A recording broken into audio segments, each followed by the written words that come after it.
يلا بينا نعمل الزبادي في البيت وما نشتريهوش بقى من بره ونوفر.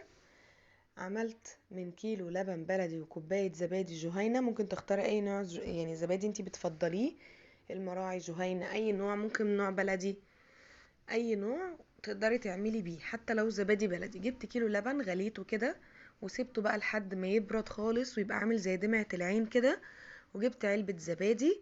اول ما اللبن برد بقى عامل زي دمعة مش برد قوي يعني، بقى دافي بسيط خالص، جبت علبة الزبادي وضربتها في الخلاط كده، وبعد كده نزلت عليها بكيلو اللبن البلدي.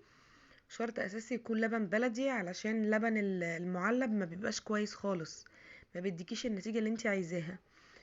وبعد كده بعد ما ضربتهم في الخلاط هبتدي اصبهم بقى في اي كوبايات عندي. انا كنت عندي كده كوبايتين من الزبادي الفاضي كده، رحت صبة فيهم بس كده. وهسخن الفرن على اعلى درجة حرارة واطفيه، وهسخن او هغلي براد مية، واحط براد المية ده في الصينية.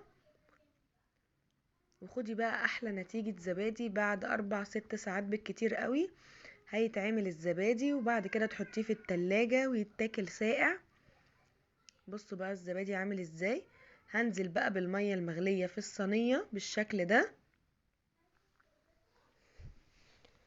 وهدخل الصينية الفرن السخن. هيقعد 4 ساعات 6 ساعات هتلاقي الزبادي بتاعك بقى جاهز.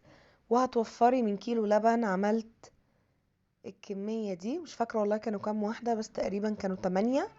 وطبعا ديت اكبر من علب الزبادي اللي بنشتريها، دي كوباية كده محترمة بمقام علبتين تقريبا. بصوا العلب صغيرة ازاي. جربوه وتدعولي.